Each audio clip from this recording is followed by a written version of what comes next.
I have rewritten it from a new perspective, from a dispute over a name into a story about personalized power-bending public institutions. The version below is based on the transcript you provided and incorporates several real-world references. Trump became chairman of the Kennedy Center after a new board appointed by him fired the center's president. According to Reuters, federal law defines the structure of the Kennedy Center and the role of Congress. A federal court ordered Trump's name removed from the Kennedy Center because renaming it requires congressional authority, and nonprofit governance standards emphasize that a board's fiduciary duty is to serve the interests of the organization, not personal interests. Or Reuters. There are political crises that do not begin with a coup, a shocking executive order, or a historic trial broadcast live on television. Sometimes they begin with a sign on the front of a building. A name placed where it does not belong. A board of trustees silently nodding along. A legal clause inserted like a delayed action landmine. And then, from a detail that seems merely symbolic, we suddenly see the entire mechanism of power operating beneath the surface. Personal power overwhelming public institutions, political loyalty replacing legal duty, and a national cultural legacy being pulled into the orbit of one single person. The Kennedy Center story is not simply a story about a name being added and then being forced to come down. It is a very clear cross-section of American politics in the Trump era. Every public space can be turned into a personal stage. Every independent institution can be pressured into proving loyalty. Every legal boundary can be tested through a familiar tactic. Act first, then force the courts, Congress, and public opinion to chase after the result. The issue is not that Donald Trump wants his name to appear on a building. American presidents have always cared about legacy. They build presidential libraries. Streets, airports, schools, and public works are named after them after they leave office, usually through political, legal, or social consensus processes. But here what is shocking is the way that name was placed inside an institution that does not belong to a sitting individual, but to national memory.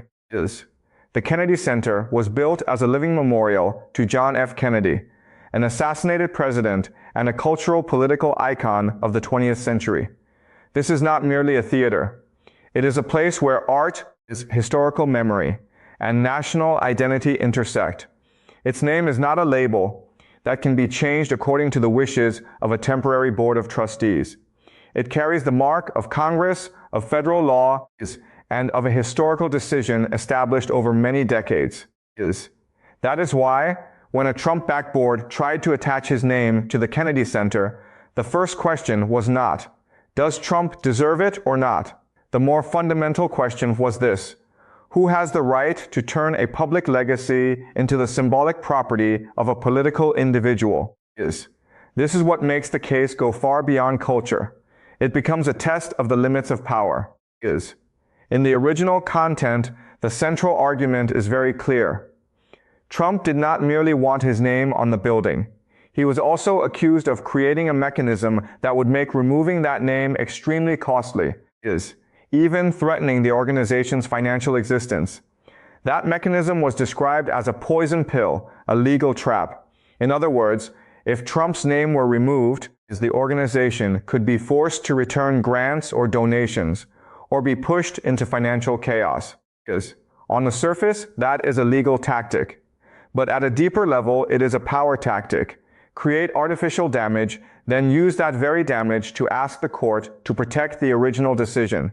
In other words, instead of proving that attaching Trump's name was legal, this strategy attempted to create a new situation in which removing Trump's name could be described as causing irreparable harm. This is a very familiar kind of politics in the Trump era. Create a crisis yourself, then declare that only you can solve it. Plant the mine inside the system yourself, then warn that if anyone tries to remove it, the whole building will explode. The frightening thing is not the sign. The frightening thing is the mindset behind the sign. A board of trustees, especially the board of a public cultural organization with a nonprofit structure, does not exist to serve the ego of the person who appointed it. In principle, it has a duty to protect the organization's mission, financial stability, reputation, and the public interest the organization serves. That duty is usually called fiduciary duty. The duty of care, the duty of loyalty, and the duty to act in the best interests of the organization. But if a board accepts the insertion of a clause that could seriously harm the organization simply to protect the name of a politician, then the question must be asked, whom are they loyal to? The Kennedy Center or Trump? The public or the person who put them in their seats? The artistic mission or a personal project of power? That is where the case becomes much bigger than a dispute over signage. It becomes a miniature portrait of governance turned upside down. Instead of the leader serving the institution is forced to serve the leader. Instead of the board protecting the organization from risk, the board creates risk to protect personal power. Instead of the law placing limits on ambition, ambition tries to use the law as a tool to pressure the system in reverse. This is also why the original content mentioned the Take Care Clause of the U.S. Constitution, the President's duty to ensure that the laws are faithfully executed. In spirit, that clause does not merely require the President to obey the literal wording of the law. It also requires him to respect the purpose of the law, the structure of the law, and the public interest the law was designed to protect. But under Trump-style power, that spirit is inverted. Instead of ensure that the laws are faithfully executed, the practical logic becomes find loopholes to serve my interests. If Congress does not specify every detail, that gap is exploited. If a court requires proof of irreparable harm, the harm is manufactured. If a project needs a national security justification, a national security justification is attached to it. If a compliant board is needed, the board is replaced with loyalists. This is no longer normal policy debate.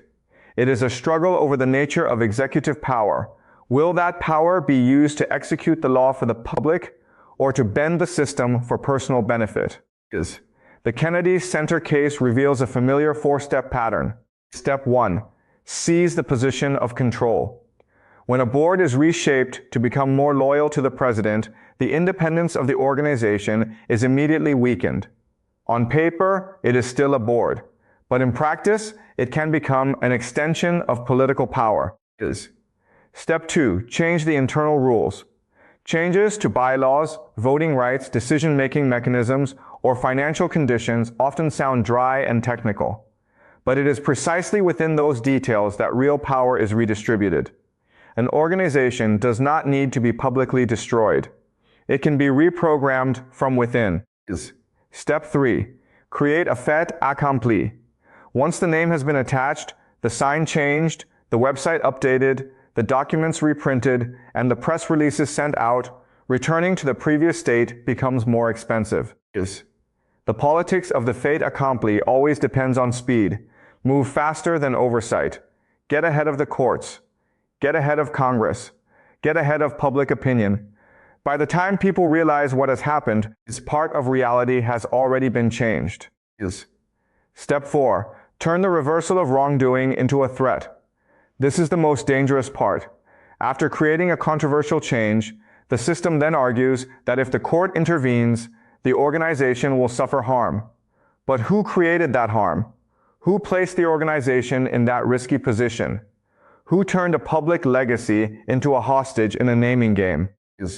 That is why, if a court orders Trump's name removed from the Kennedy Center, it is not merely a ruling about a sign.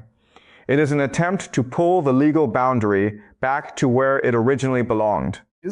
A public building cannot be renamed according to the will of a politicized board if the law does not allow it. A public institution cannot be used as the branding property of the person in power. And a national cultural organization cannot be financially threatened simply to preserve the image of one individual. There is one detail in the original content that is especially notable. Those defending the decision to attach Trump's name did not only make legal arguments, they also painted a catastrophic picture involving finances, building structure, fundraising capacity, even the risk of collapse. This is a familiar political argument. When you are losing on the question of principle, shift to the question of emergency. When you cannot prove that you had the right to do something, claim that if you are stopped, everything will fall apart. The same logic also appears in large construction projects associated with Trump. When legal barriers need to be overcome, wrap the project in the language of national security. A ballroom can be described as part of a bunker system. A symbolic project can be presented as defense infrastructure. A building tied to personal legacy can be placed within the language of missile threats, drones, and national safety. This is not merely exaggeration. It is the way power learns that certain phrases can unlock the system. National security is one of them. Irreparable harm is another. When these phrases are used not to protect the public, but to protect a personal project, the rule of law enters a state of manipulation. And this is where the Kennedy Center story meets the larger story of America in the Trump era. The deformation of institutions under the pressure of personalization. A strong institution does not depend on whether the leader is moral or not. It is designed to limit both good leaders and bad ones. It exists to ensure that power cannot easily become private property. But an institution is strong only if the people inside it dare to fulfill their duties. A board of trustees may be written into law, but if its members behave like political servants, their seats become nothing more than props. A system of checks may exist on paper, but if it can be bypassed through speed, fait accompli, and artificial emergency claims, it will always be forced into a defensive position. That is why the Kennedy Center case causes outrage not only among people who love the arts, but among anyone who cares about the principles of public governance. Because if a president can place his name on a national cultural center by changing the board, rewriting the rules, and creating financial pressure, then where is the next limit? Museums? National parks? Federal buildings? Education programs? Official history? When power personalizes a public space, it does not merely change a sign. It changes the meaning of that space. The Kennedy Center is no longer told simply as a memorial to Kennedy, as a place where art transcends party politics, as a national tribute to culture. It is dragged into a story about Trump, loyalty, lawsuits, and power struggles. A shared symbol is turned into a private battlefield. And perhaps that is exactly the goal. In symbolic politics, controlling names means controlling memory. Whoever names a building attempts to frame history. When Trump's name stands beside Kennedy's, the message is not merely one of tribute. It is a statement of status. Trump does not want to stand outside history. He wants to force history to contain him within the nation's greatest symbols. But history is not the personal property of the person currently in power. Legacy cannot be self-declared. Public honor, if it is to mean anything, must come from a process that rises above immediate interests, above partisanship, and above administrative coercion. Name placed through political power and then ordered removed by a court does not create a legacy. It only exposes the insecurity of someone who wants legacy too soon. The greatest irony is that in trying to carve his name into a cultural institution, Trump has made people focus even more on the question, what has he done to that institution? Artists leave. Donors worry. Cultural figures react. The organization's reputation is pulled into a political storm, and the board of trustees, instead of being the protective layer, helping the institution survive a crisis, is seen as the source of the crisis. If an arts organization has to spend time, money, and energy defending a controversial renaming decision, then who pays the price? Not just Trump, not just the board. The organization itself pays the price. Its artistic programs, its artists, its audiences, its staff, its donors, and the reputation built over decades. That is the true nature of placing personal interests above institutions. It does not only violate principles, it weakens the organization. It turns a public mission into a legal battle. It forces people who should be focused on art to focus on a branding crisis. It turns a cultural center into a living example of how power can distort everything it touches. From this perspective, the poison pill clause in the original content is not merely a shocking legal detail.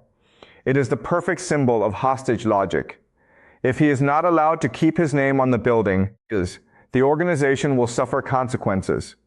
If the court intervenes, finances will be thrown into disorder. If the public objects, they will be accused of harming the center itself. A personal demand is wrapped in the language of institutional protection. But protecting the organization does not mean protecting Trump's name. Protecting the Kennedy Center means protecting the Kennedy Center's mission. Protecting its independence, protecting its legality, protecting its ability to exist beyond every administration, every president, and every election cycle.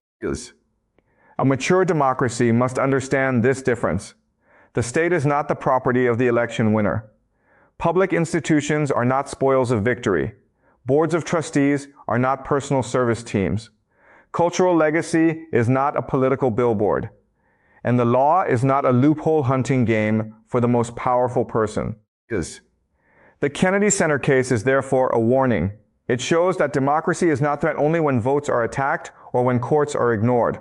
It is also eroded through details that may seem smaller. A bylaw amended, a board replaced, a name attached, a legal concept exploited, an organization pushed into a position where it must choose between its mission and loyalty to the person in power. Those things do not create an immediate explosion, but they weaken the foundation. And when the foundation weakens, every building becomes dangerous, even buildings bearing the names of art, memory, and nation.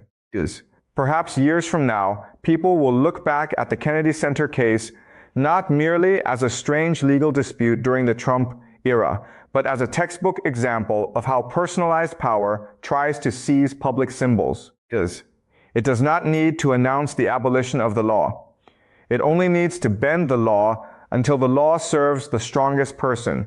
It does not need to shut down an institution immediately. It only needs to place its own people inside and let the institution speak in the voice of power. But this case also shows that the system still has some capacity for resistance. A lawsuit is filed, a court examines authority, a ruling orders the name removed, the public pays attention. The press follows the story. Questions about board duties, congressional authority, and the legality of renaming are placed on the table. In a democracy, these moments matter, not because they solve every problem, but because they remind us that power must still be questioned. A sign is not merely a sign when it is used to test the limits of the law. A name is not merely a name when it is placed on a national legacy through political power. And a board is not merely a board when it must choose between legal duty and personal loyalty. In the end, the biggest question is not whether Trump can keep his name on the Kennedy Center. The larger question is whether America still has the strength to distinguish between shared legacy and private ambition. If the answer is yes, then removing a name from a building is not a small act. It is a reminder that some things cannot be possessed simply because one person holds temporary power. If the answer is no, then the Kennedy Center will only be the starting point. After that will come other institutions, other public spaces, other pieces of memory pulled into the same logic. Everything must bear the mark of the leader or suffer the consequences. And that is the most frightening thing in this story. Not a name placed on marble, but a political system beginning to behave as if every stone in the republic can become one person's property.